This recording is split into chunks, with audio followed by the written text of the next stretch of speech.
Hi there, good morning. Welcome to the 2019 CBT Proctor Training and Best Practices webinar for New York State. My name is Heather Klusendorf. I am here with a group of folks here at NYS who can answer your questions. If you have any during the webinar, you can chat us directly, okay? We do have a slide in the webinar slides that'll show you where do you enter questions if you want to send us questions. So we're answering live, and if we see hot topics, we'll stop and we'll discuss them. Okay, so folks are identifying hot topics. This morning, Helene Gagnatic from Questar, she is the head of our New York State solution for the CBT program, will be leading most of the Proctor webinar. And then we'll talk about CBT best practices and tech tips, and I'll start talking through those at the end, the second half of the webinar this morning. We want to thank everyone throughout the state. Thank you so much for showing up. We have nearly 300 attendees. This webinar is your best source for how do you prepare for operational CBT. We're 2 weeks away from the April 1st CBT ELA window opening. So how do you prepare? What is the information you're going to provide with your proctors? What's the best way to proctor? What can a proctor say to a student when the student is testing on CBT? What are things that proctors need to have in the classroom on the morning of an operational CBT window? So we've got a lot of helpful tips. We'll also be going through pausing the test, resuming the test, and the #1 code that our proctors need during the operational CBT window, which is that Proctor pin. Okay, Proctor pin. All right, folks. Helene, I'm going to turn it over to you, and we'll get started. So just, oh, Clara. Hi, Clara. Hi, before we start. Oh, goodness. Heather. Look at this. Yes. Okay. Will this be recorded and then posted? Absolutely. So all statewide webinars are always recorded and posted to CBT support in the CBT resources section. The video is recorded within 48 to 72 hours after this event here today. And we work really hard to try and get it to you as quickly as we can. Then we share it with our RIC working group throughout the state, who most likely is sending you alerts, but we'll also post that information of where you can find this most exciting video on CBT support via the listserv. Okay? And will we be creating an FAQ? You bet we will. It probably takes me about a week to answer all of the, we're going to add additional resources, even though folks are answering live here in the room today. We're going to add additional resources and comments and guidance from NYS, and we'll post that FAQ, the Proctor Q&A, I'm shooting for next Friday. And then also the slides, what you're going to see here today, they're already publicly posted on CBT support. If you received the listserv message this morning or yesterday, you have a direct link to find those slides, and you can follow along with us. We always post every presentation in PowerPoint slides and PDF. You can take those PowerPoint slides and you can use the Train the Trainer model in your district and school, because we want to share information. We're all in this together, folks. So now Helene is showing us, you can see in front of you, this is how you're going to answer questions or ask questions to NYS and Questar this morning. Okay, so there is a feature on the right of your screen where you can put a question in there and someone will answer you. If you do not get a direct answer this morning, during the webinar, we'll try to make sure that we get that answer to you in the Proctor Q&A that's posted later. But also, if you don't get an answer today, follow up to CBT support at nysed.gov and we'll respond. Or if you have a technical issue about how to install the secure browser, you're going to want to send your email to the Questar customer support team. You can find those details on cbtsupport.nysed.gov by searching on the word Questar. All right, I think we followed all the pre-information, Clara. Good. All right, Helene, now it's your moment. All right. Thank you, Heather. So today we are going to talk about what proctor responsibilities are for CBT testing. So these slides are geared towards what proctors need to do to prepare for testing, what they'll be doing during testing as the students are taking their ELA and or math tests, and then what has to happen after testing. And then at the end, we'll wrap up with some best practices and some tips before you are dismissed for the day. So what is the role of the proctor for CBT? Well, proctors must follow all security protocols. So all security protocols that are part of the statewide assessment program. But specifically for CBT, proctors need to circulate around the room. They need to make sure that students are not having difficulty navigating within the online testing delivery system. We'll talk about what proctors can and can't do for the students, how they can help the students. There's very fine lines. We're going to go through that this morning. Make sure that the students are recording their multiple choice and their constructive response answers in the test delivery system, in the secure browser. They are looking at questions and they are responding to questions within that system. Proctors may point out to students if they have left one or more answers blank before the student submits the test. And we'll show you where to do that within the test delivery system. But proctors may point out you have left 1 to whatever it is questions unanswered. Is that what you want to do? Proctors may not comment on to students about the correctness or any sufficiency of any answer. So for example, a CR question, you can't say, do you think that one paragraph is enough? Do you think one sentence is enough to answer that? That is not allowed.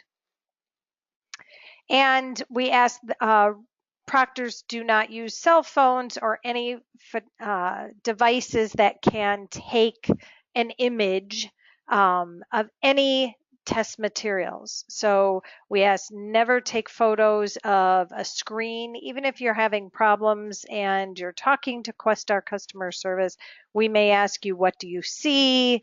What is on the screen? But please don't ever take a photo of any kind of anything that you see on the screen during testing.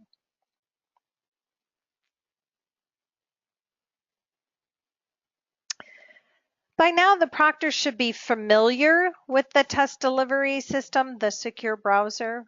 By now, you hopefully have been through the question sampler, you've been in the practice forms, you're familiar with the tools that the students will use, you're also familiar with the navigation throughout the test delivery system. So for example, how the students come to the review page or how students will move between questions within the test. Make sure that the proctor knows that how the students move within the test delivery system. So moving from question to question up here in the top right corner, as opposed to using these arrows in the middle, which actually for the ELA tests, when you see these arrows actually move that divider screen to the left and to the right, depending on if the student wants to see more of the passage or less of the passage and more of the question. So these arrows look very similar, I realize that, but the students should have practiced by now. They're comfortable with how to manipulate and access within the test delivery system. Okay. Also, the review and submit page. This is the last page that the students see within the test. As a reminder, we talked about this during the roadshow as well, when the students get to this page, you'll see that one of the headers up here, unanswered, answered, bookmark, notes, will be highlighted.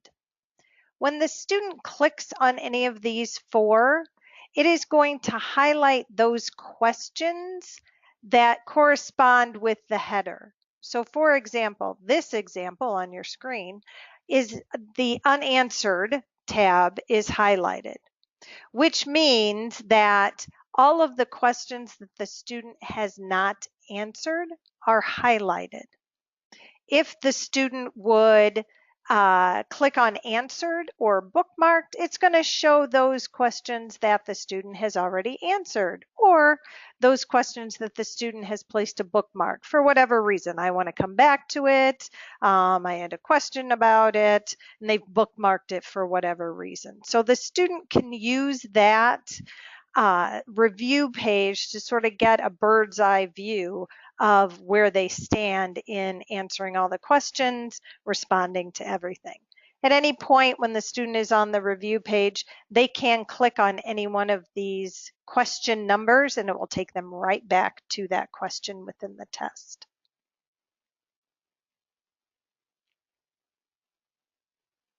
Okay, for CBT, proctors need to follow the same secure test administration requirements as with the paper.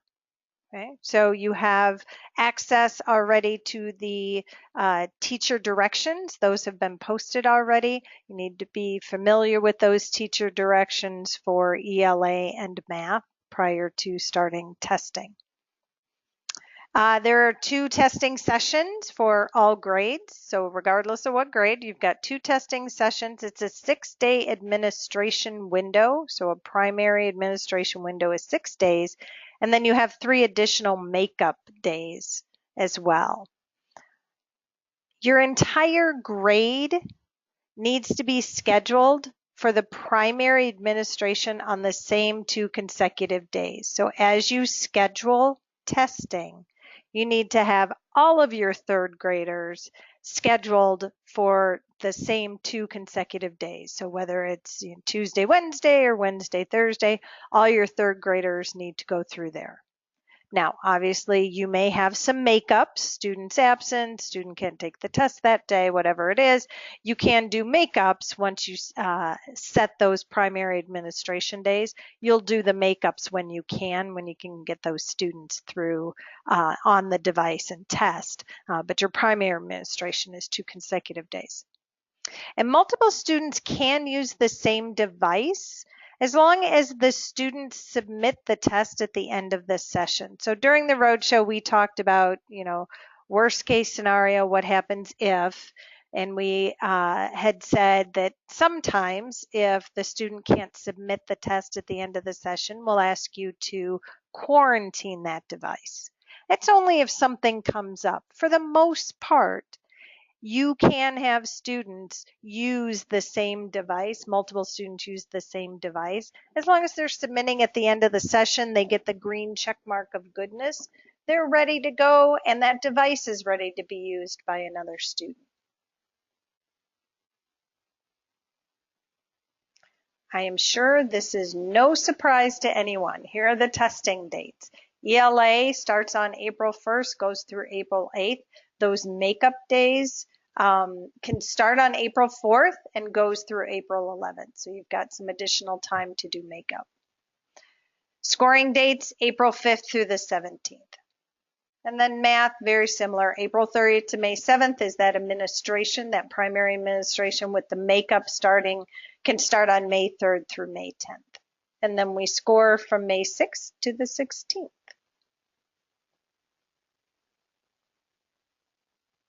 So the 2 platforms that proctors will be using, the first one is the test delivery system. That's actually what the students use. That's the secure browser that's downloaded to all student devices. That's where students will complete their tests. There are practice forms in there. They can practice with logging in, working with that secure browser on their device. NextEra Admin is the administration system that proctors can use, and we'll talk a little bit about that this morning. But that's where all the student demographic information is. That's where you get your login tickets. That's where you're going to set not tested codes, and we'll walk through that today. Okay, as you prepare for testing this spring, you want to make sure that you're working with your IT group to make sure that those devices are ready for testing. So you need to make sure that you have enough devices for students. You don't need one device per student, but you have to make sure that you have enough devices so that you can test all of your students who are testing via computer, have a device when they need it, when they sit down for testing. Make sure you have external keyboards because that's required. If you're using a mouse, make sure that you've checked the batteries. If they're wireless mice, make sure that you've checked their batteries, they're ready to go. The test delivery system needs to be installed and tested on each device. When you install the test delivery system, the secure browser, you'll see this icon. That's what the students will click on when they get into the test. And then make sure all your computers are fully charged and plugged in if possible. You want to make sure that you've got enough hardware. For example, a mouse stops working, a keyboard stops working, you've got extra power strips if someone's device battery runs down. So just make sure you've got all the physical hardware ready, charged, plugged in, batteries are there prior to testing.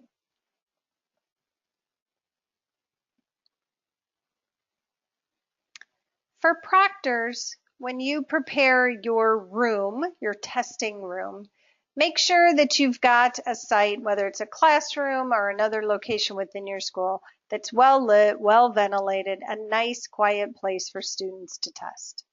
You need to remove any posters that are giving tips on how to move through the testing engine. So how to use the equation editor tools. Maybe you've created something about the drawing tool. All those need to come down. Make sure that you plan for seating. So you want to make sure that students have enough room so they're not, it's not easy to look at someone else's screen. But you also have a seating chart. This will help if a situation comes up that you need to go back to that student device.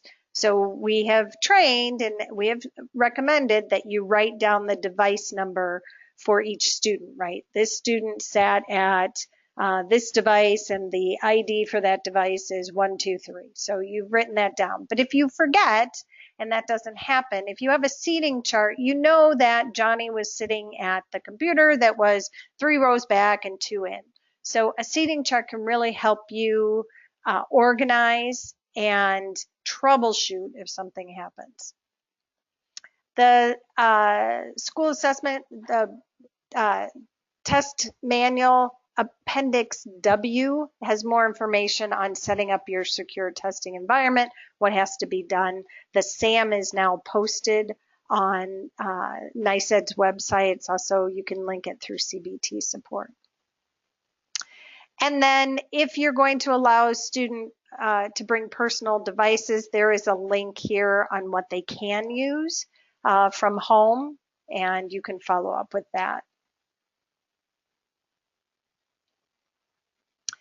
So make sure that students are relaxed, they're ready. This shouldn't be a stressful day for them. They need to put their best work forth, right? So they need to be ready. They need to do their best on this test. Make sure that they have had practice using not only the question sampler, the link is here, but also those practice tests in the secure browser. The question sampler login is just a little bit different than the practice tests that are in the secure browser.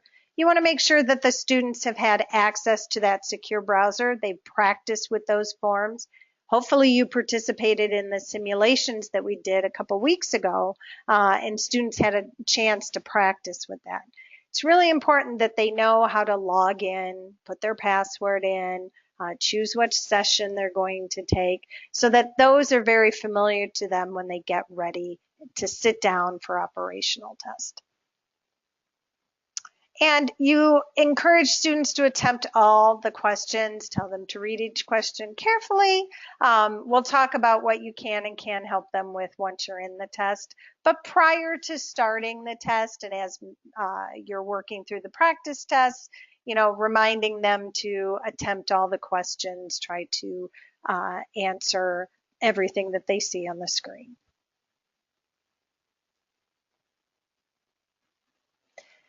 So proctors don't have to be a NextEra admin. You as a proctor need to discuss with your school test coordinator whether you're going to be in admin or not. As a proctor, you can get everything you need from your school test coordinator and you wouldn't have to be in admin. If you all decide that yes, you will have access into admin, that's fine. You can, there's a couple things that proctors will do in admin. For today's training, we're going to assume that the proctor will have access to admin and will be doing some work in admin. So we're going to go through a couple pieces in admin and show you what you need to do. But this is assuming proctors are going to get in. So talk with your school test coordinator and know what your responsibility will be in terms of NextEra admin.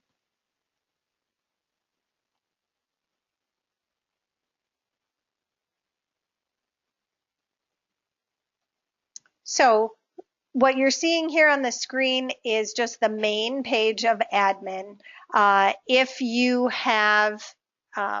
decided, your school has decided that you will have access to admin, the school test coordinator or the school level user will set proctors up in admin so that they can access. You'll get a welcome email with a username and a temporary password to get into admin.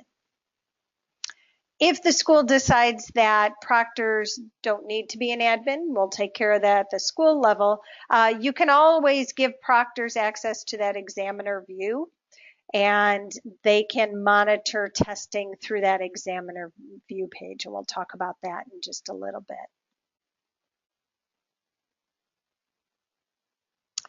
To access NextEra, again, you're going to work with your school level users, your principal, to get access into admin. So they'll set you up as a user, you'll get a welcome email, then the welcome email will have the link to admin, you'll use your username, your user ID, and your password and log into admin. When you log into admin, this is what you'll see. It's the home screen of admin. You actually won't have all of these tabs up here. You won't have some of them, but you will see students, classes, and tests. You will see accounts, and as proctor, you will see the help tab as well. So on the main page, you'll just have some information. We always just put some general information here on this home page for you.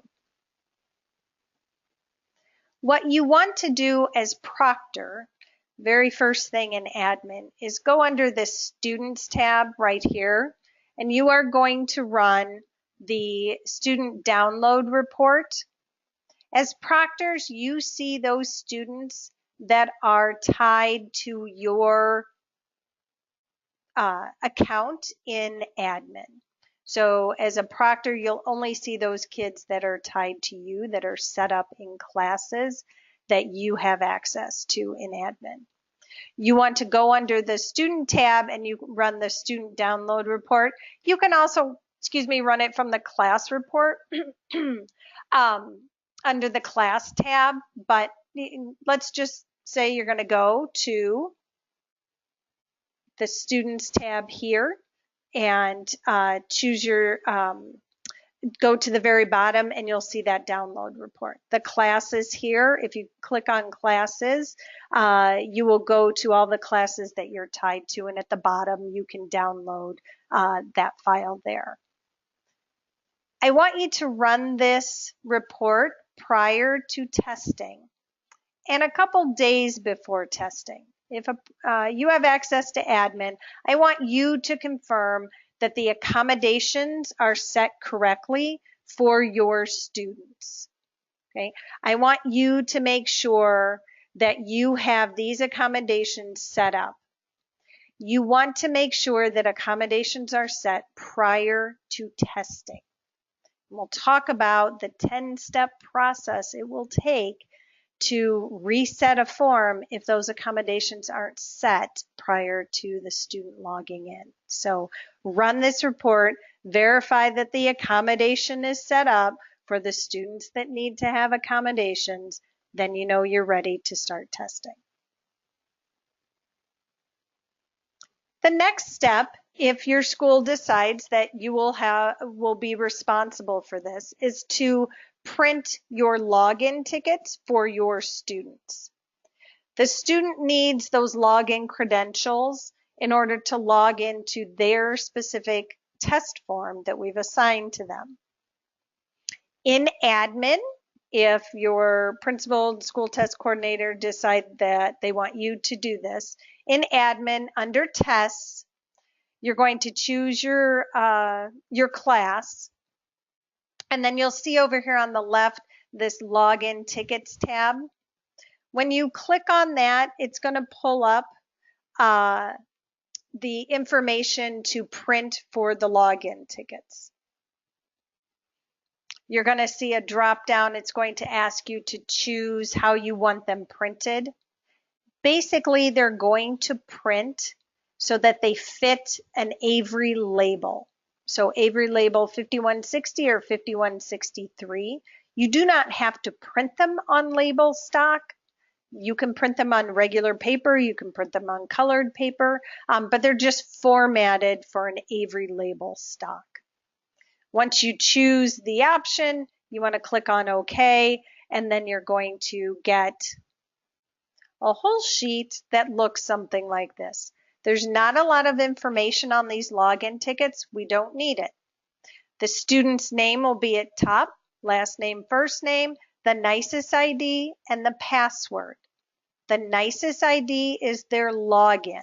So they log in using their NYS ID and then the password we give them. And then it's just going to say, it's either going to say ELA or math, operational. So that's what the login tickets will be. It'll be a full sheet of paper, at least one full sheet, depending on how many students you have, but it's going to look like that. I will tell you that printing the login tickets can be kind of tricky depending on your printer. So sometimes when you print the login tickets, if you actually are trying to print them on label stock, so those Avery label stock, 5160 or 5163, sometimes when you try to print it, it might not be aligning properly. My recommendation would be you print them first on a sheet of paper. And you hold that sheet of paper up to your Avery label stock and see if it's going to print correctly before you waste the labels.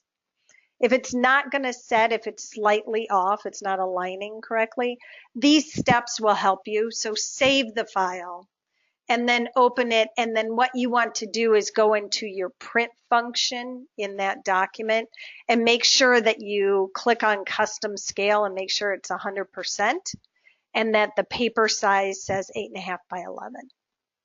So those two steps, number 4, number 5, will make sure that you've got them, the logins aligned correctly so they'll print on the labels. If you're just printing on paper or colored paper, you don't have to worry about this. It's just sometimes if you're printing on those Avery labels, they can be a bit tricky.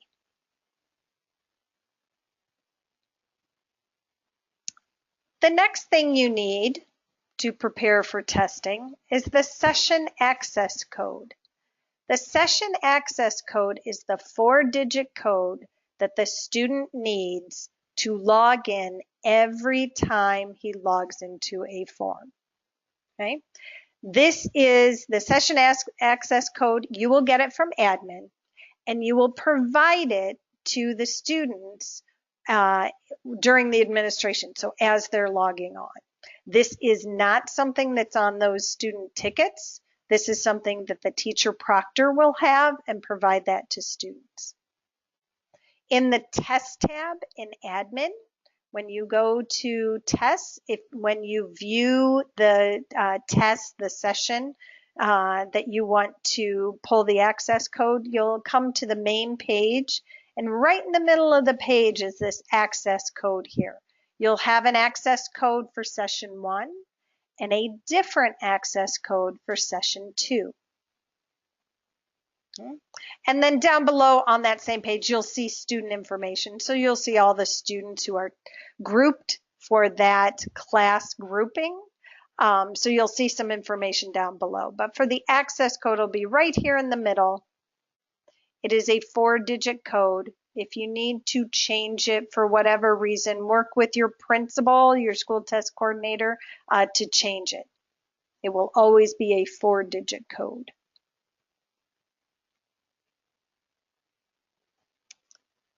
What you also will need in preparation for testing is the Proctor PIN. Remember, the access code the student needs every time he logs into a test form, a session.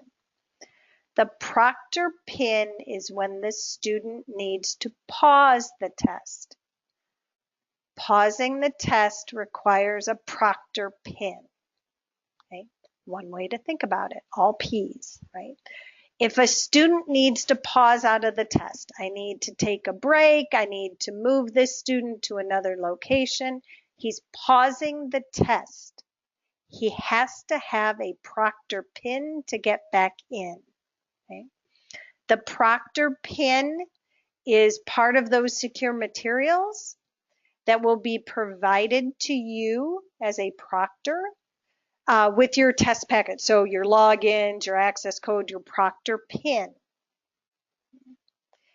If you don't have the Proctor PIN when you're looking at your materials, preparing for testing, right? They may hand them to you like the morning of. You want to verify you have all the logins, you have an access code, and you have a Proctor PIN. The Proctor PIN is on the school test coordinator or the DTC homepage of admin. You as a teacher who may log into admin, you do not have access to the Proctor PIN. So as proctors, you have to get that Proctor PIN from your school test coordinator or your district test coordinator. So someone at the higher level there in admin needs to get this Proctor PIN for you. The Proctor PIN is unique for each school. So if you have multiple grade levels testing, the Proctor PIN will be the same. That is why it is extremely important that you keep this secure. You do not share this with anyone that doesn't need it. Proctors need it, and proctors will type it into the student's device if they ever need to access and get in after they pause. But you will have the Proctor PIN and you'll need that before you start testing.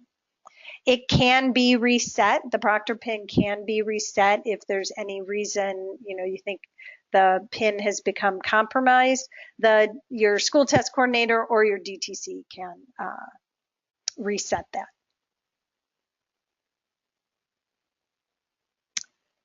Okay, we talked about the access code. The student needs the access code every time he gets into a test. The Proctor PIN is when the student needs to get back in after he has paused. You pause a test, you need the Proctor PIN.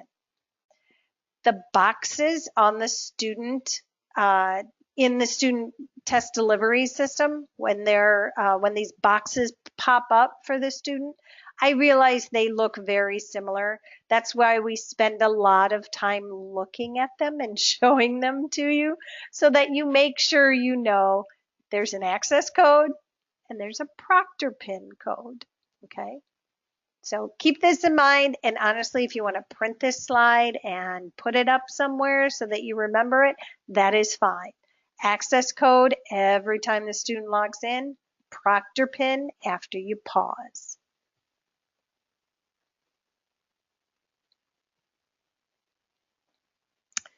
Okay, let's talk about administering the tests. So what do you need on testing day?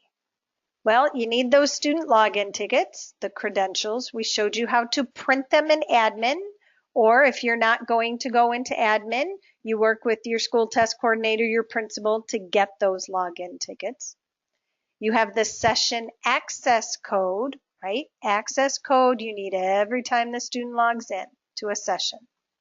You need that Proctor pin in case a student pauses.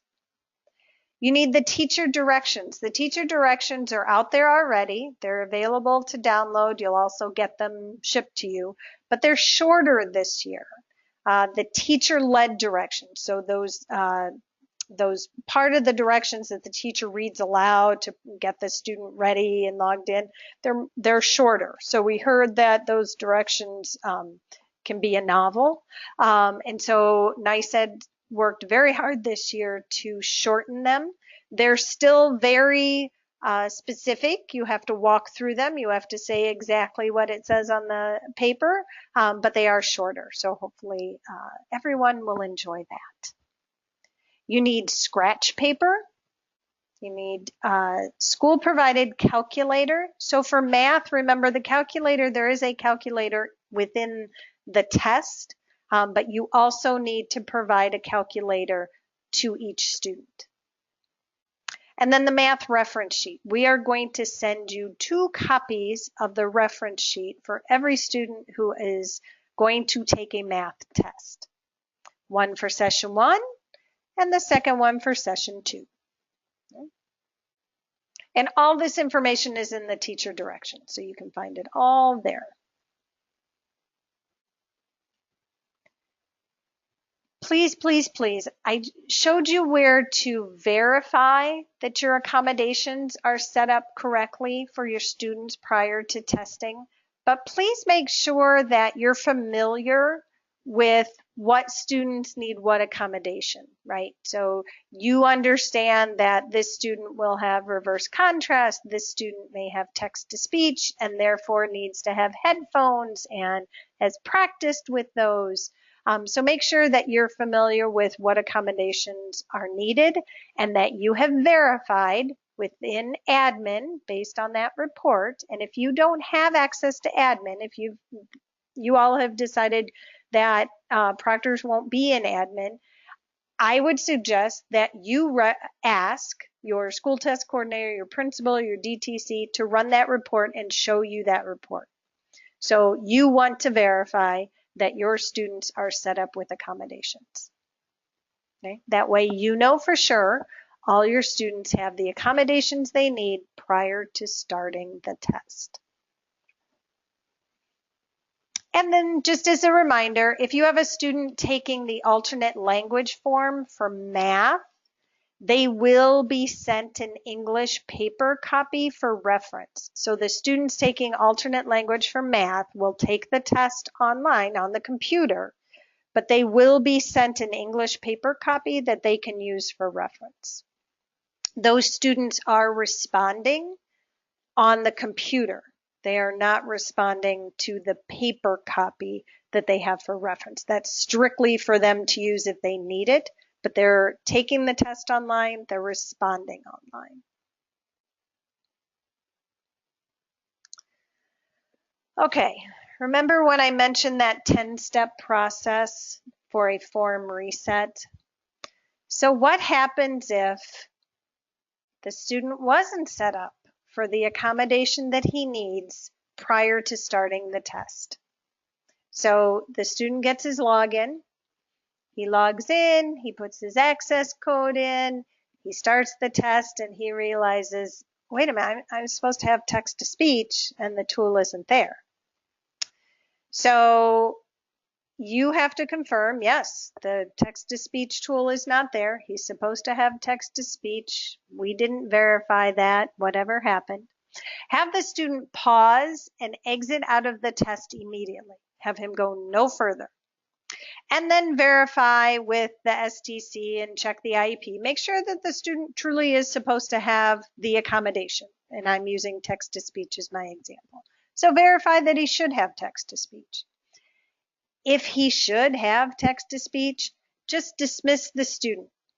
He's not going to take the test right now. It is going to take some time to reset this form now. And this is why we hammer this issue home, to verify that the accommodation is set before he starts testing. So you've dismissed the student. He's not taking the test this morning. will be lucky if he takes the test this afternoon, because now you need to work with your school test coordinator and you have to call Questar. And we have to get all the information. We have to make sure that you have the nicest ID and the grade and the content and exactly what happened, right? Like, why isn't the accommodation set? Now what happens is you wait for a call back from us, but we have to then verify that we can see the accommodation wasn't set. Then we contact NYS and we have to give them all that information, and we have to get approval from NYS to reset this student's form. Resetting the form's a big deal. We're saying we want to take away that form he had and set up the form that he should have. NYSED's going to want to know all the details that we ask you, so we're going to have some conversations back and forth. NYSED will give Questar the approval, and then we have to start that process of resetting the form. Once we reset the form, then we're going to call your school test coordinator, and now we're going to say, okay, we reset the form. The accommodation is set. Now you need to print a new login ticket for that student. And then you need to schedule the student for testing. So depending on timing, the student may have to wait for another day to test. In a perfect world, it's going to take the minimum of 2 to 3 hours. Okay? So this is why we just keep saying, make sure that your accommodations are set in admin. Make sure more than one person has verified that the accommodation is set in admin. You do not want to go through this 10-step process. Okay? So make sure your accommodations are set.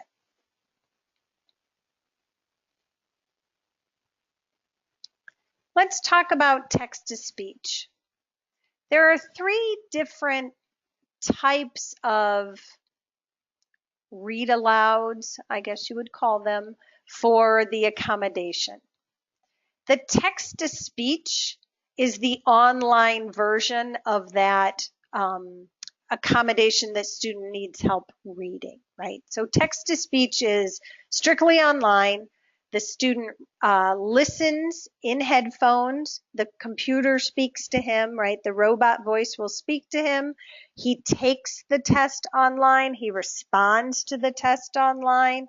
There is no proctoring of the actual text part of it, text to speech, right? So the student is logged in, he's listening on headphones to the robots, he's responding on computer. The opposite of that is test read, which is paper only.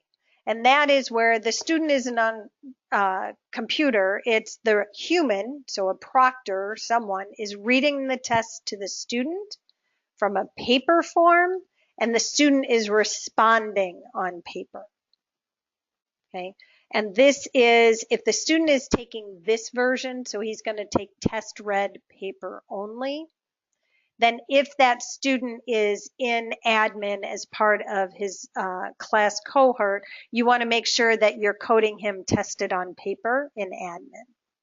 So that's sort of his classroom accommodation, and he needs to be tested on paper, coded for not testing code. So why didn't you test him on computer? Because you tested him on paper, because that's the type of accommodation that that student needs.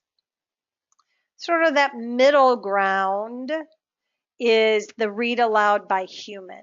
And that's where you've got a proctor or administrator reading the test to the student from a paper test. So the proctor administrator has a paper test and is reading to the student.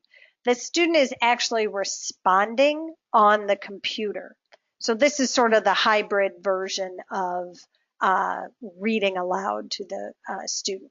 So human reads it, student responds on computer. So the hybrid. So those are the 3 options that you have for students who need this type of accommodation. You need to code the student in admin, depending on which version the student needs, based on his IEP, based on what's best for that student.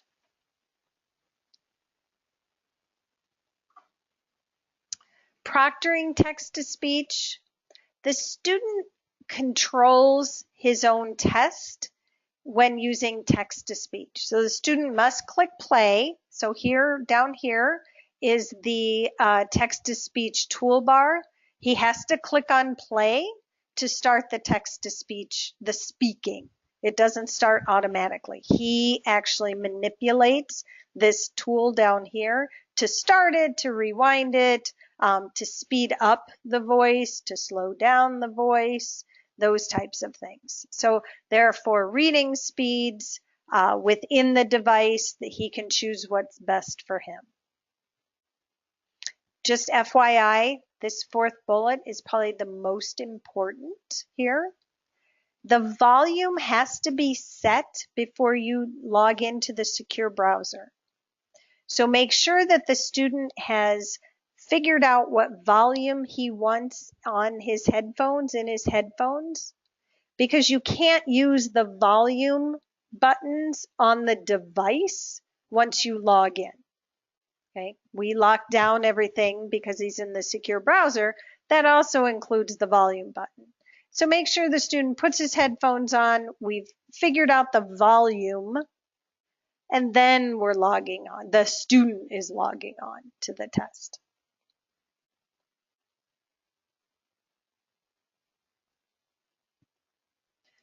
I mentioned this earlier. The examiner view in admin is for those people who don't need to be an admin. Maybe as a proctor teacher, you've determined that you won't be an admin. Someone will print your tickets for you. Someone will verify that I'll print out that student verification for the accommodations. The examiner view is an option. It lets you monitor testing, just where they are, have they logged in, how many questions they've answered. And that's an option for you within Nextera admin if you don't have access into admin. And this just gives you the directions on how to get into admin and get to that examiner view, so that if you want to monitor sort of the status of students testing, you can do that from the examiner view. And this is the examiner view screen page in admin. Once you get to the examiner view, the other tab that was open in admin, you can log out of admin, and then this examiner view, you can't go anyplace else. It's basically this status screen. It refreshes every once in a while, and you'll see down here the students, and all the students will be listed below this. And then you can see their status. As it updates, you'll see how many items they've completed. You can see the date and time the student started, and when they've hit submit, then the date and time completed will be filled in. So you can see where they are and just sort of monitor from a technology standpoint, right, where they are and how they're doing. As a proctor, you're actively proctoring, so you are walking around the room and making sure the students are on task, but this is just sort of that electronic way also to see where they are, how many items they've completed, and where they are in the process. So for students will log into the testing device on the day of testing. So open up the laptop or log in to their iPad. This is the first step. Once they log in, then the student will log into the test delivery system. So you're going to have the students get into their device, and then you're going to have them access the Questar secure browser. The Questar secure browser will have been downloaded to every device that you will be using for testing. Your technology coordinators should already have that all set up. If not, they're working hard to do that now, setting up the secure browser on all students' devices. students double click on the icon and that will launch it, and then they'll be to that main home page where they put their username and password. Just as a heads up, Chromebooks, when you set them to auto launch, they actually, when they open up the Chromebook, it actually opens the test delivery login screen. So the beauty of the Chromebooks, if you set them up that way, the students can't get to anything else. They're actually launched into the secure browser. So just as a heads up, if you have Chromebooks set that way, you'll see that. Once the students are in the secure browser, they can't access any other websites. Everything else is logged in or locked out. This is the login screen. Should be very familiar to you because you've practiced already. The nicest ID is their login, their password. Clicking on this eye right here will actually show them, because we cover up, we do that security cover up. So they can click on the eye and they'll actually see the characters that they're typing in.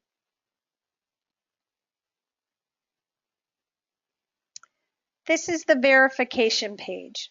So is this you? We ask you to check your information. Is this your name? Is this your grade, date of birth? This is who you are. If everything is correct here, they're going to click yes. But let's talk about what happens if something isn't correct. So if there's an error on this verification page here, stop and think. If it's an incorrect spelling of their name, my name's Helene. If you don't add the E and it's Helen, that's okay. You can still continue to test. If there's an incorrect date of birth, everything else is right. The nicest ID is right. The name is right. The grade is right. Everything else is right, but the date of birth is wrong. You got my day wrong. It's not the 5th, it's the 4th. That's okay. We can fix those things in the back end, right? Have your student continue on testing. Tell them not to worry about it. I will fix it. We'll get this fixed. You keep testing. Continue on to the next page. We'll fix the spelling of your name. We'll fix your date of birth.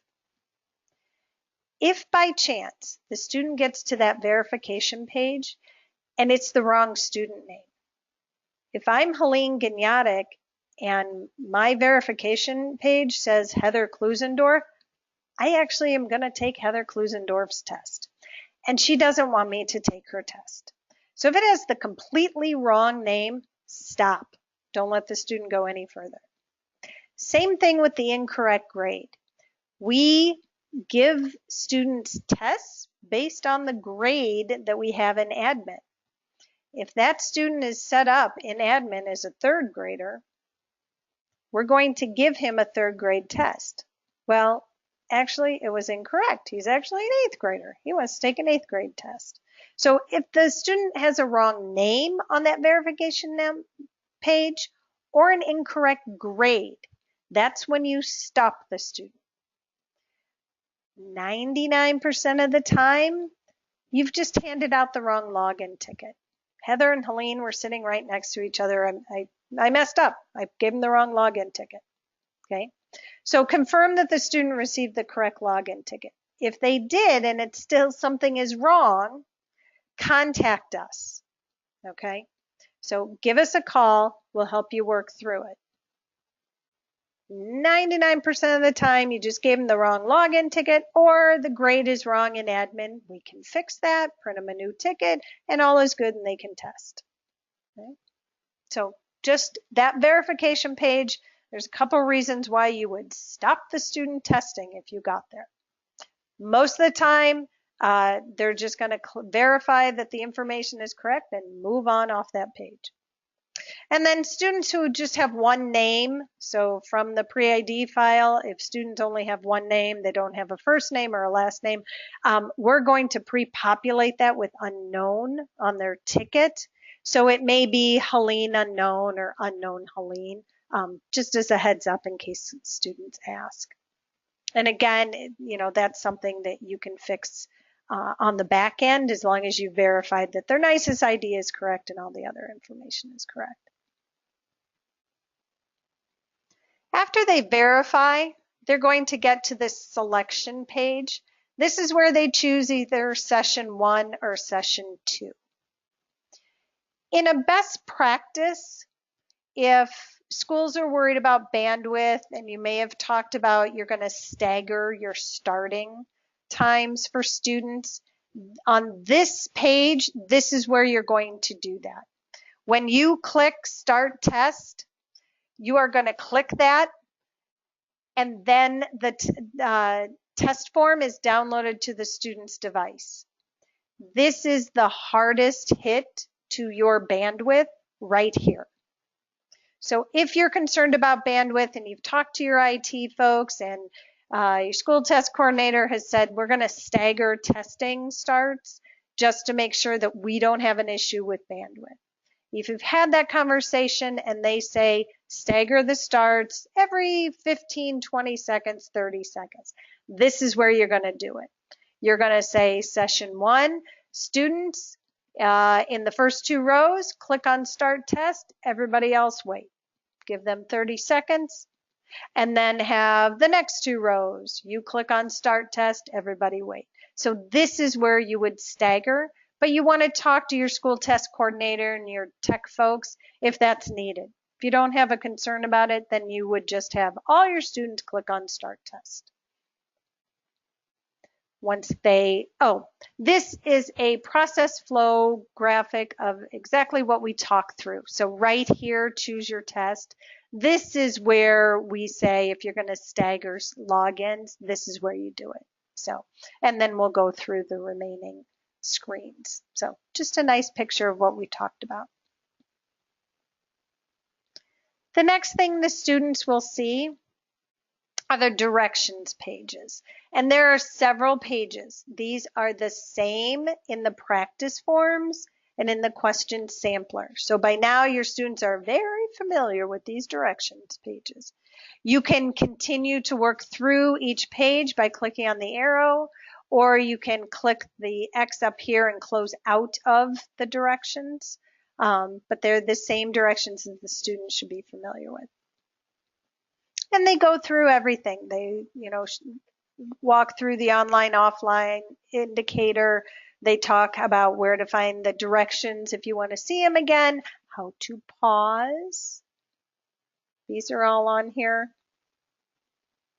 The review screen gives you some information, then how to move between the test questions with the arrows.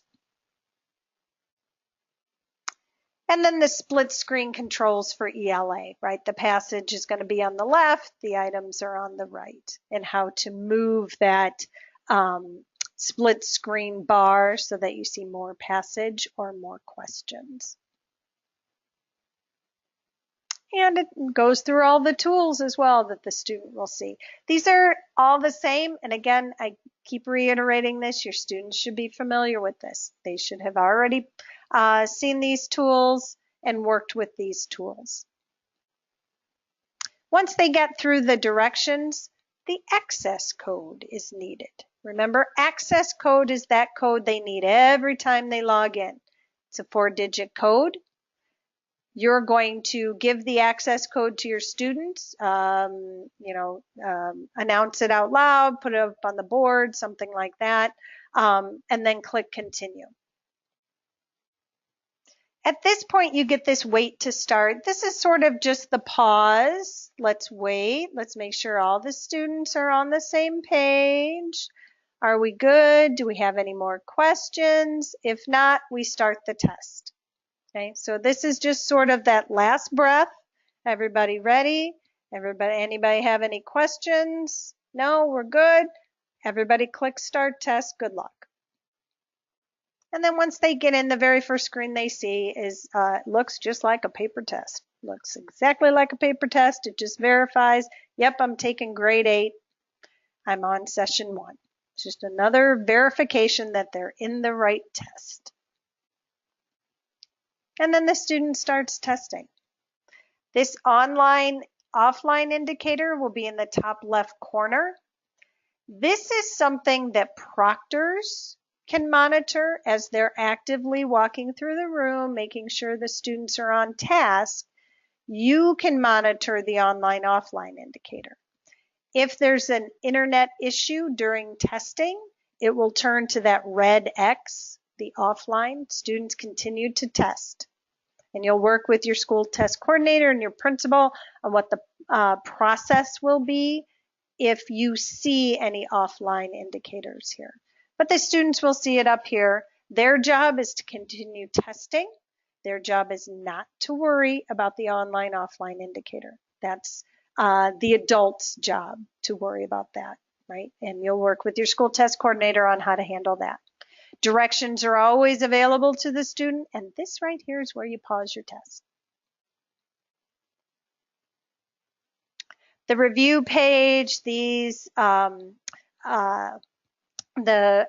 split screen movers and the how to move to items, those are all within those directions. Students are familiar with them.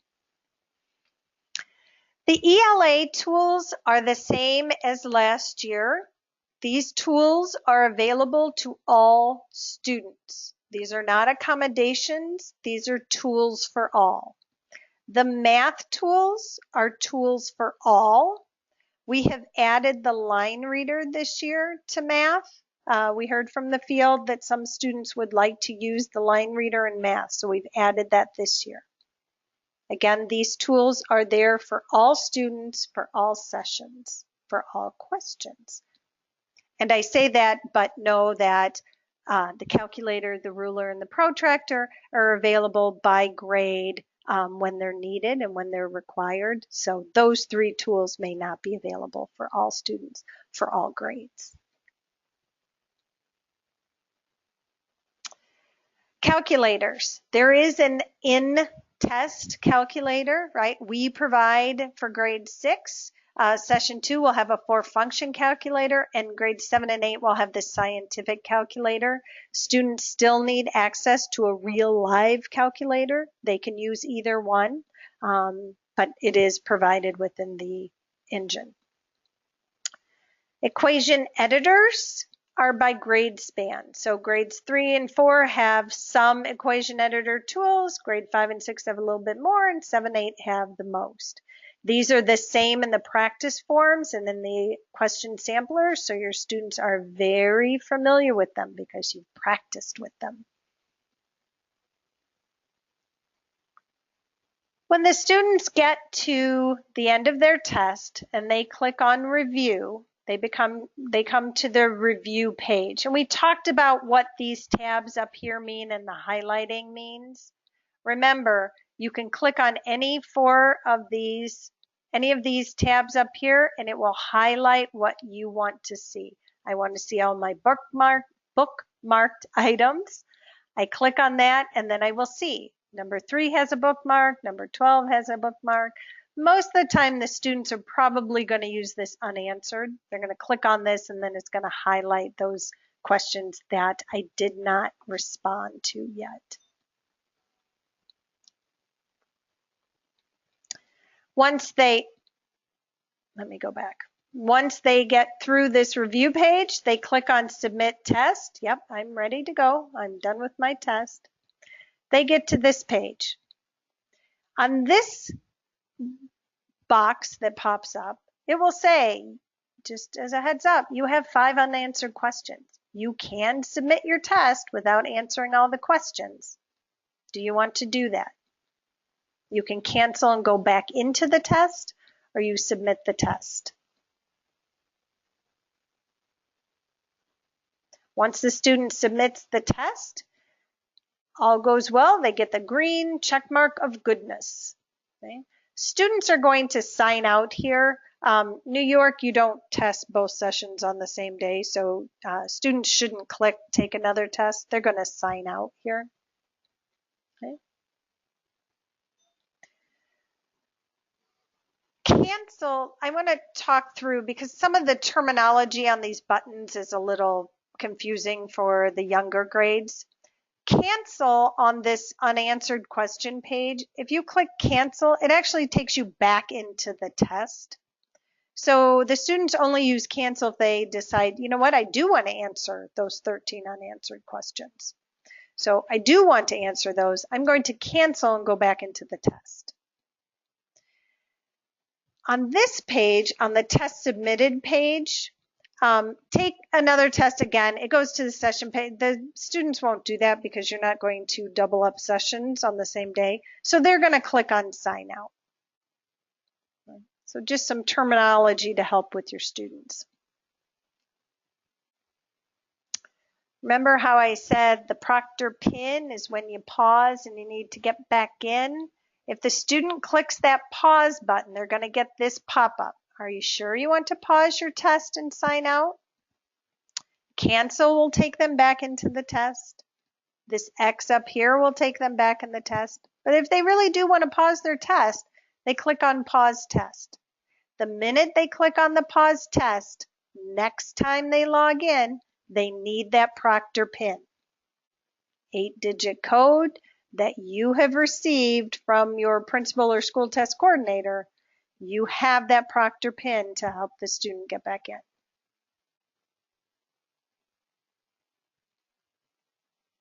So we just talked about this. Student clicks on the pause/sign out. He's going to verify, do you really want to pause your test? If you pause the test, then just make sure that the student is on the white login screen. That verifies that we've captured all their responses that they've completed, and we have their responses and they can log back in when they're ready with that Proctor pin. Okay. So just make sure that when they pause the test, they don't stop here at this pause your test screen, that they actually click on pause test. They get to this main login page. That verifies we've captured what they've done. When they come back in, I'm ready to give them what they've done, right? They're going to log back in and they're going to log into the question they were on, the next question they were on. Okay, so I've captured everything and I'm going to plop them right back into the test where they left off. And this is just a graphic of exactly what's going to happen when you pause the test. Okay, the pause the test, he returns and gets ready to log in. He logs in his username and password. He needs the Proctor pin first and then the access code. And again, remember those boxes look very similar. So you want to make sure that you're reading the box. You need the Proctor pin, then the access code, then the student gets back in. And see, they do look very similar, but the Proctor pin is going to come first and then the access code comes. Okay? You are going to have both of those numbers so that you are ready when this happens.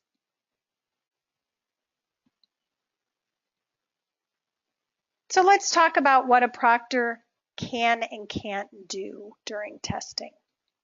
A Proctor can point to the area where the student's login is and show the student how to click on that I so that he can see his password to make sure he's typing it correctly. A Proctor can point to a tool such as the highlighter and show the student that the highlighter is enabled, and that's why you can't type in the CR box. That's probably one of the biggest issues that we hear about when we get calls. Student isn't able to type in the CR box. Well, it's because they have the highlighter enabled. Remember, when you're using those tools from the bottom toolbar, if it's enabled, if it's on, well, you can't highlight in a CR box. So you have to disable it, get your pointer back, right? Your regular tool, and then you'll be able to click in the CR box and the student will be able to type. So you can point that out to a student. On the review screen, a Proctor can remind the student that they have unanswered items and that they can point to the unanswered link, right? So you can show them how to highlight that unanswered tab to show them all the unanswered questions that they have. That's what you can do. What you cannot do is you can't type in the student's login information for them. They have to do that themselves. You can show them how to click on that I so they can see the password, but they need to log in themselves. You are using the practice forms to practice with your students logging in. So this should be something that they're very familiar with already. Proctor cannot show the student how a tool works. The student should be very familiar with how a tool works already. They've worked with the practice test. They've worked with the question sampler. They know how to use the protractor. They know how to use the answer eliminator. Proctor cannot remind the student about using those tools. So do you remember when we were practicing last week and how you use the highlighter that way? No. Can't do that. That's why you need to make sure that your students are practicing and they're familiar with the tools before they sit down for testing. And then on the review screen, you can't tell the student that he has to go back and answer the questions if he's left them unanswered. You can point out how to see the unanswered questions on that review screen, but you cannot force him to go back. You cannot tell him to go back and complete those unanswered items. So this is a good, as you're training and working through this, this is a good slide to have up, maybe print out sort of that, the do's and don'ts, sort of the murky area. This lays it out, and so it's all black and white and very easy to understand.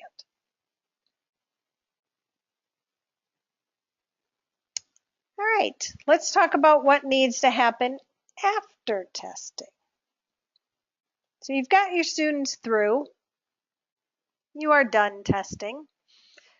Make sure that all your tests have been submitted. So all the students have gotten to the review screen and they've submitted and they've gotten the green check mark of goodness. You want to collect all the materials. So all those materials that you handed out, the login tickets, the reference sheets, the scratch paper, students can use them during testing, but before they leave the testing room and after they've completed testing, you need to collect all that. And then all those materials can be securely destroyed at the end of each session.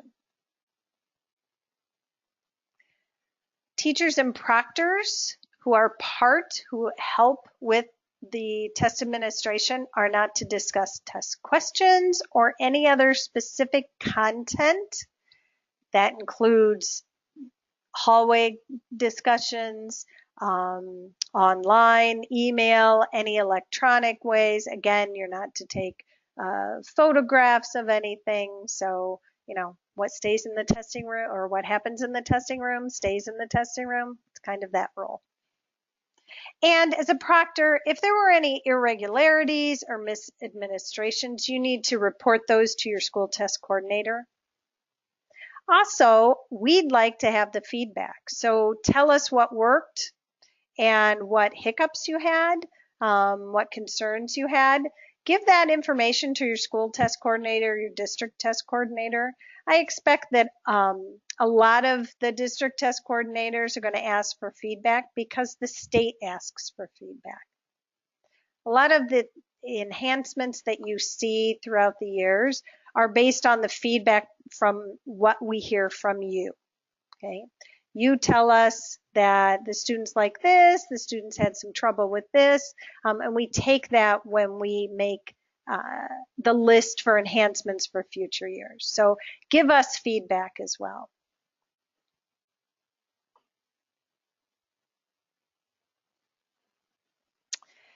And this ties nicely into the educator survey. So on the homepage of admin, we will have a link to an educator survey. Again, this is our official way that we collect feedback on how the administration went. Yes, talk to your district test coordinator. Yes, talk to your school test coordinator. But if you could complete the survey, it's a quick survey. There's an area in there that you can give us comments as well. Give us your feedback. That always helps us plan and prepare for future years.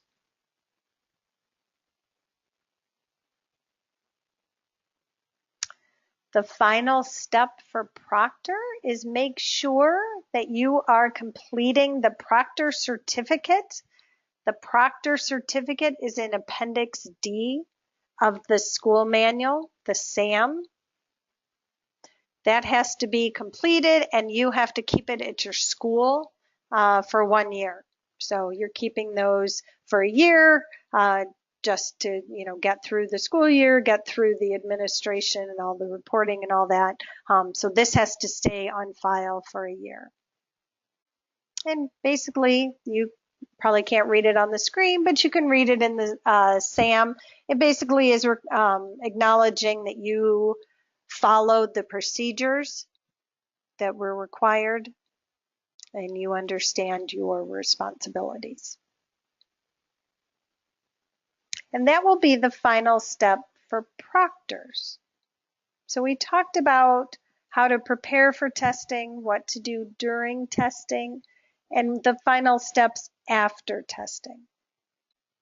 At this point, we're going to turn it over to Heather, and she's going to go through some tips and best practices for testing, what you need to do, sort of those tips and best practices for you as well as for your students. So with that, Heather, when you're ready, we will turn it over to you. Hi, Helene. Thank you so much. Thanks. All right, guys. So here we go. We're going to talk about, these are the tips and best practices. These are not things that we developed here at the state. What they are tips and best practices that our districts and schools that have been doing operational CBT, either for, this is their third year or this is their second year, that they've shared with us, as well as our RIC working group. Okay? So we're going to walk through a couple slides, and also please note that there is a video recording from last year's Best Practices and Tech Tips webinar that we hosted after ELA, and we want to let you know that after CBT ELA, as well as after CBT Math, we will hold a Best Practices webinar where we talk through what did we learn. Okay, so I believe it's called the Lessons Learned and Best Practices. Okay, so we're always sharing, and everything that you share with us, we're reviewing it and we're considering, is this something that we need to share with others in the state? Will it help is the question we ask ourselves. So first, try to limit disruptions in the classroom. It's so important because the one thing that we've heard from many of our schools, and especially during the fall tour, we had principals who came up during the road shows, and they testified, they shared that it's so quiet during a computer-based testing administration. So we want to limit disruptions in the classroom. Those students that are, actively typing and working through the test should have as few disruptions as possible. If there's issues with the testing device, try to consider having a communication workflow where those active proctors in the classroom are just able to maybe walk to the door and communicate with somebody who's in the hallway who may have additional mice, they may have other troubleshooting tips, but maybe the student is taking a computer that doesn't work into the hallway, and we're not disrupting those students that are actively testing and they're not having any computer issues. So mice not working, the Wi-Fi may not be working, check the Wi-Fi button on students' computers. Maybe it's turned off. Maybe batteries need to be changed on a Wi-Fi that is not connected via a cord, right? That are not plugged in. Volume not working for those text-to-speech, those robots, when they're reading to the students, that volume needs to be turned up ahead of launching the secure browser, okay? And if the computer won't turn on, these are all issues removed from the classroom, right? And maybe you're solving that out in the hallway. Okay. Next slide, please. Okay. And this is one that we're going to go over again. I know that Helene has already noted it, but this is so very important, okay? So for your students that are going to be pausing the test, for instance, if the student's taking a break, going to the bathroom, or going to lunch and then coming back, we want all of our proctors this year to be confirming that those students have indeed paused the test. And you're going to confirm it by those proctors, you're going to look at the student's computer and you want to see that white Questar login screen. That's how you know the student has successfully paused the test. Pausing the test, it's pushing the student responses up to Questar, right, for safekeeping. Even though student responses are cached locally on the student's computer, we want to go ahead and save properly. Safekeeping student responses are at Questar, okay? We also know for those schools that maybe you're using auto launch with your Google Chromebook, maybe what your students are doing in the classroom is they're just closing the computer lid, right, instead of pausing the test. So think about that. Closing the computer lid without pausing the test is not, that's not the pause, right? The pause, you need to see this white login screen before the student closes the computer lid. Okay, next. So this is something that we learned after the first year, that you may create your own student login ticket, right? You may be printing the labels and then affixing them to index cards. This is a best practice that we've heard every year. Schools love it. It's easy. The students are going to be using the same login tickets for session 1 and session 2. But think about all the different things that you can put on these index cards to make it simple. Another thing is you can put your access codes for session 1 and session 2 on index cards that'll be delivered to the classroom in the secure materials packet. And here's a pro tip. Why not use a different color for session 1, day 1? Use blue or pink.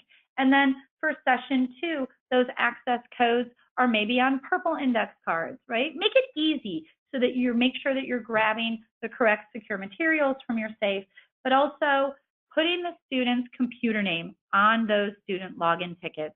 If something goes wrong, maybe a student doesn't click pause or they don't submit their test, and maybe it's 3 o'clock, you're looking at the NextEra admin report, you find out that Billy indeed did not submit his test. So you need to find where is that computer. So you need to know, you're looking up the student's login ticket, you find it, you see that Billy tested on, iPad 4 in, so-and-so's room. We also hear about putting the classroom on the login ticket. And that way you can hunt down that specific computer and you can assist Billy with then properly submitting the test.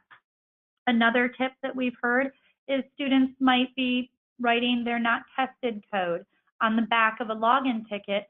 Maybe if the school allows, the student is getting up out of the CBT classroom, giving that login ticket to the proctor, and maybe going and doing something else that the school has arranged for students who may not be testing on CBT that day. This is an easy way because we want, again, as few disruptions as possible in the classroom. Next.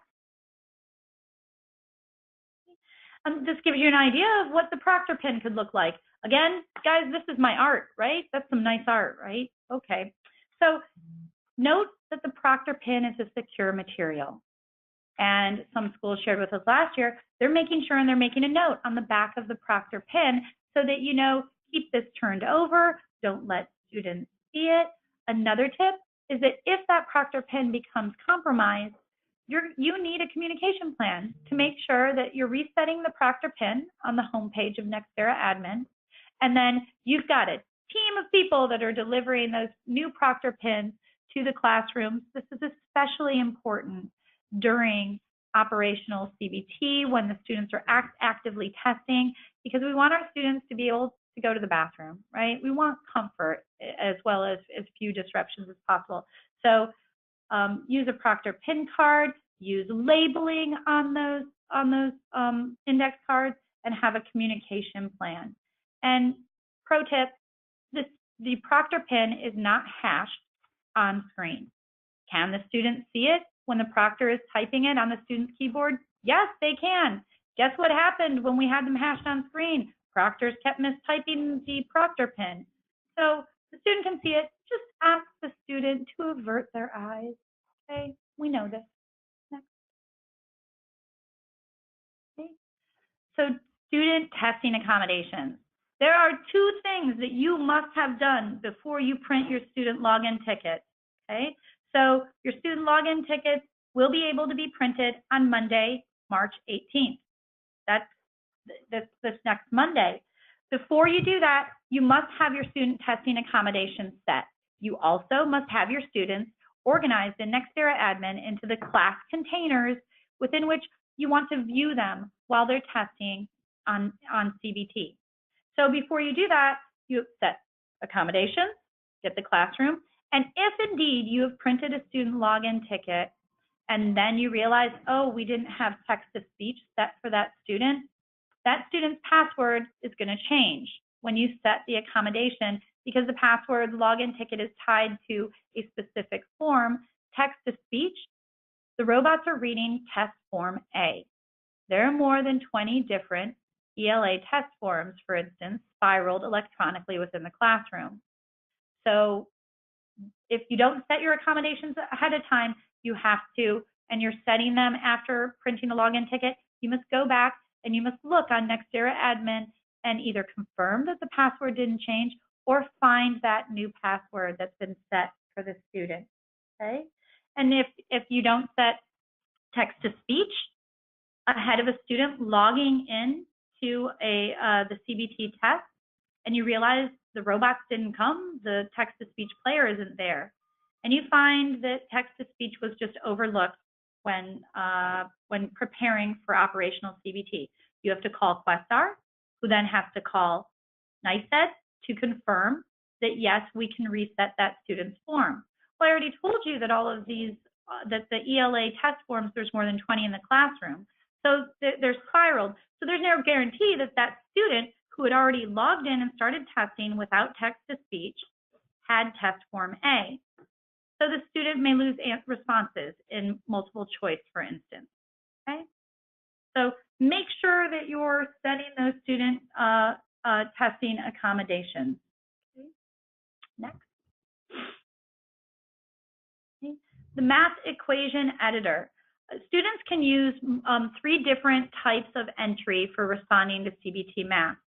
They can use the keyboard and all the buttons that are available on the keyboard. They can use the equation editor buttons that are available in the equation editor within the CBT platform. They can also use the drawing tool. They can use up to 5 drawings within an equation editor box. Every equation editor box has the CBT drawing tool this year. Okay? So a student can also use a variety of these methods. Right? So any way they can that a student wants to respond, they can respond in CBT math. But use of the drawing tool is not required for students to respond. There are no CBT math questions that require a student to draw. It is an option that a student may use and they feel comfortable with. Next one. If students are having an issue with typing in the CR box, the proctor the student's going to hold up their hand. They're going to say, I can't type in this CR box. I really have this great response I want to type in, but it's not letting me. Your troubleshooting tip is that the proctor is going to look down into the tray of tools on the student's computer, and they may see that the highlighter is enabled. If that highlighter is enabled, the student will not be able to type in the CR box. These 2 things, typing in the CR box and the highlighter, use the same input-output in the CBT platform. So a proctor may say, disable the highlighter and you'll be able to type. Okay. This is navigation. This is something the student may not know, but we totally hope that you guys are making sure that you're teaching this when you're using the practice test. Next. Okay. Students may use external headphones from home. And keep in mind, we also have an article on CBT support that goes over all of these different things that students might bring from home. Must it be inspected by the school? The answer is yes, always. But this should be arranged ahead of testing. School must inspect it. We don't want, for those of you that are familiar with video games, we don't want those headphones where that might have a microphone on it, right? That's used for output.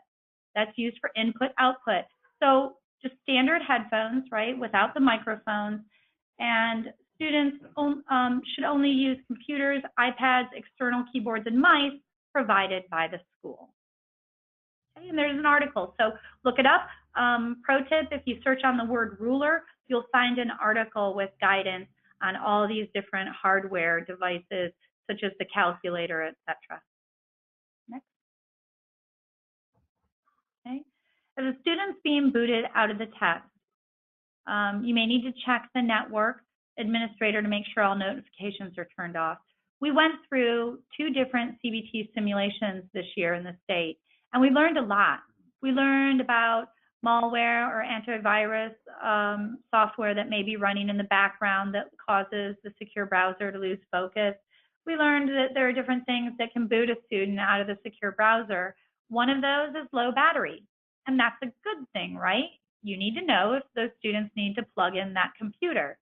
So keep in mind that if things pop up like email notifications or it's time to update your browser notifications, all those things must be turned off before the students are testing on computer. If they get booted out of the test, they'll have to resume testing with assistance from Proctor PIN. Next, yep, there we go. Okay, Wi-Fi problems, right? So there are different paths to follow. If a student, if the computer explodes, for instance, or if a student is booted out of the test, what do they do next?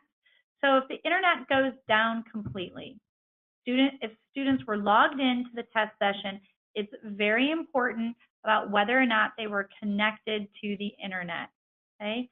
So students who are not connected to the internet, they have the red icon on the upper left when trying to submit. They won't be able to submit the test session. They'll get the pop-up that says you're not on the internet, you have to try again. Okay, now the internet may blink in and out. If you see the green check mark of happiness, as Helene calls it, students can submit the test.